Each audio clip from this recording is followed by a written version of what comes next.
Okay, my yummy little thickums. Maybe you've been asking yourself for a while, I wonder how I can get Rip Senpai to notice my stories. He gets so many submissions from the community. What if he never even sees mine? Ooh. So we've decided to streamline how we accept your story submissions a little bit. First, if you're sharing the story on one of our YouTube videos, please make sure the story you submit is connected to the topic in the title of the YouTube video. Second, we have a Discord server, and there's a place on the Discord for your stories as well. Third, Rip Daddy was kind enough to set up a subreddit for us all. So if you check out r/Mr. Ripper in the next couple of days, I'm sure you'll see the topics start showing up. Please post your stories to their corresponding threads, and that way we can keep track and avoid duplicates because time is precious. And if we're already going to waste time together in this YouTube fantasy land, we might as well do so with no repeats because otherwise we'd be wasting double time, and that would be unforgivable. So, with that in mind, what are your funniest D&D stories? Part 1. My character died early on, and our DM let me possess my dog to keep playing. I proceeded to play as a charismatic, albeit haunted, German Shepherd with a katana crudely duct taped to it for the rest of the campaign. Story a friend told me. He had never played before, and was invited by one of our mutual friends to a D&D night. Of course, being a brand new character, he didn't really get to do a lot of fighting. They mostly just had him carry stuff. One of the things they gave him was a teleportation stone. The way it worked is that they would set an anchor point in a village or home base, and then the stone could be used to open a portal to that spot for quick escapes. He decided to see what would happen if he threw it into the ocean, ended up displacing the whole ocean, and flooded the world. Game over.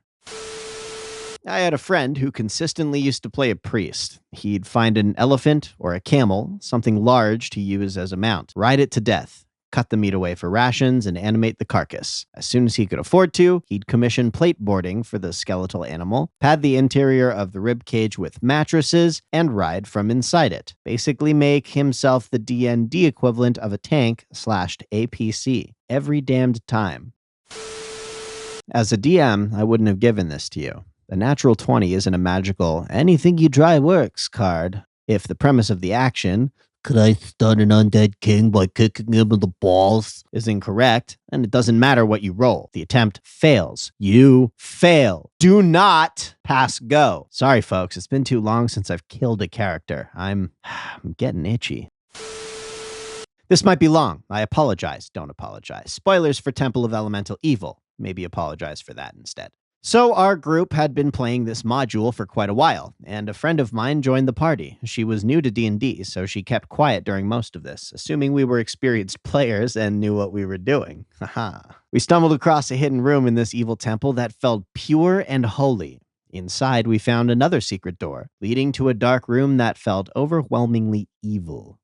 Inside was a coffin with a vampire inside, a stake through his heart. For some reason, we thought that if we removed the stake, he would spring to life and attack us. So we prepared all of our spells and weapons, removed the stake, and nothing. Since he didn't attack us, we decided to cut off his head, put it in a sack, and burn his heart on a flaming sword along with his body. My friend thought an easier solution would be to move the vampire next door into the holy room, but didn't say anything since she thought we would know what's best. We returned to the nearby village to tell the church what we had done and to show off the vampire's head. Unfortunately, the head we presented was that of the prince and high paladin of the realm. The evil room in the temple had an illusion spell on the prince, and had we just moved him into the other room, the spell would be broken and we could see his true form. Moral of the story: if you are new to D&D, never assume the players are smart and know what's best.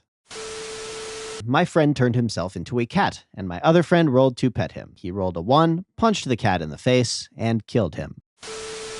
Rolled a tanky human fighter once who was really scrappy and got into fights he couldn't win a lot. To make things less painful for the party's cleric, the DM eventually gave my character a once-a-day boon that made him completely invulnerable to all non-magical damage for 10 minutes. Later on in the campaign, some shenanigans led to the group attempting and mostly succeeding in hijacking an airship. Think hybrid Zeppelin gunship. Near the end of the fight, I failed a dex save and went overboard. Was surrounded by maybe 15 really pissed off dudes, and the group's cleric yelled down at me, "Do the thing! before launching a broadside volley at the spot where I was standing from the airship's gun dock. 1 round later, I was standing unscathed in the middle of a smoking crater with pulverized chunks of half-cooked bandit all around me.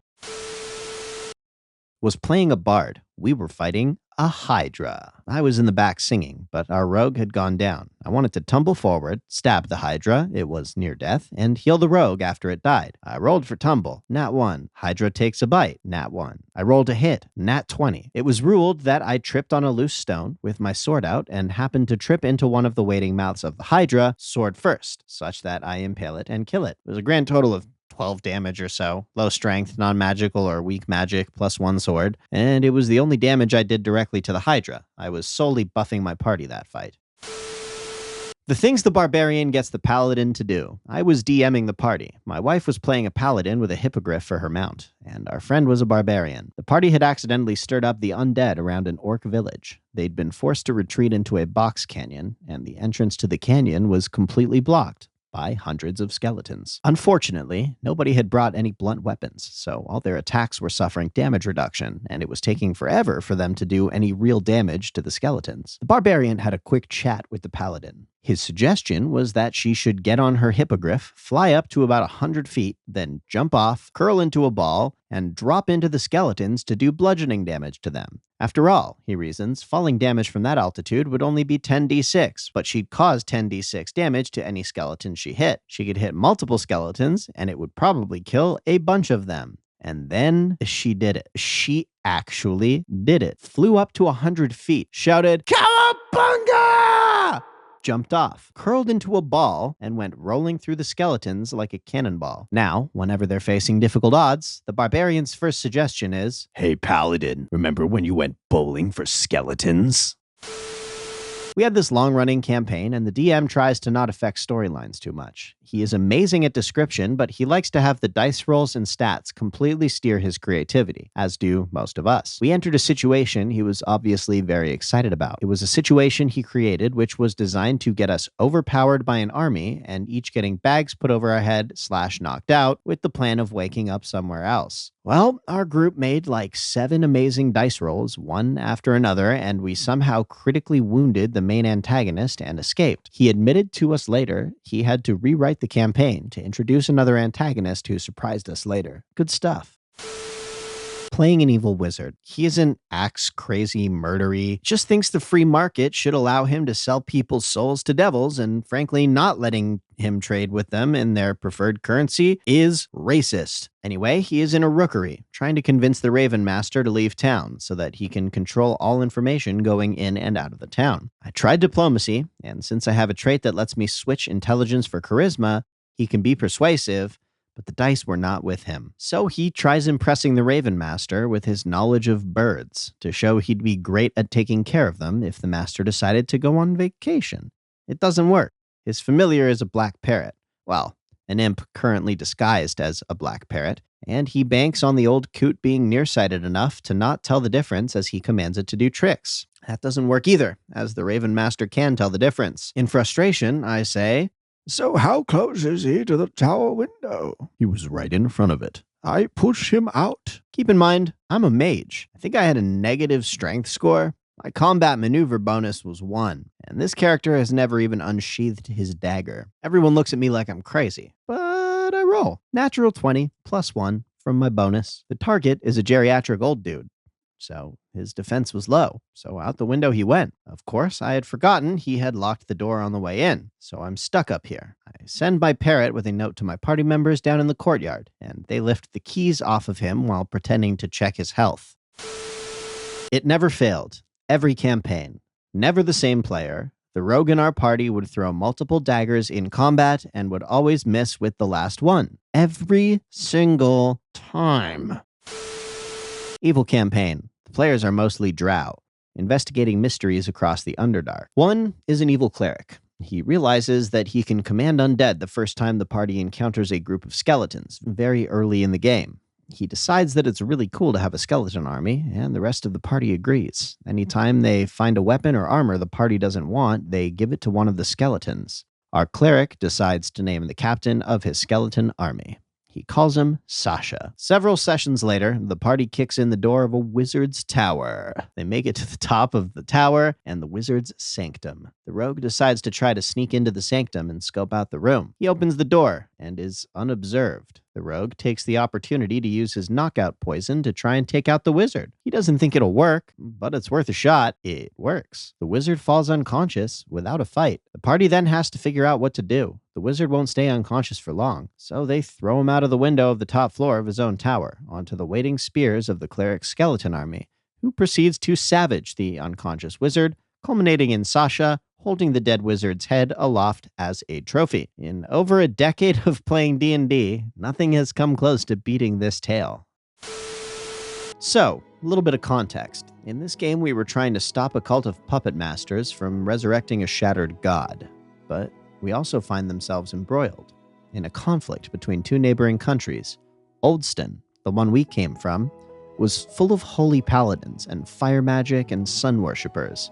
It's ruled by Light, a holy paladin that's extremely devout to the point of being afraid of the dark. Rosen, the other one, which I technically came from myself, but that's not important, has a bunch of arcane ice mages and moon worshippers. Sorta. The moon had pretty much abandoned them at this point. Now, a few minutes ago, we had discovered a stowaway in our cart. She called herself Radia, and she'd run away to join us because we were cool.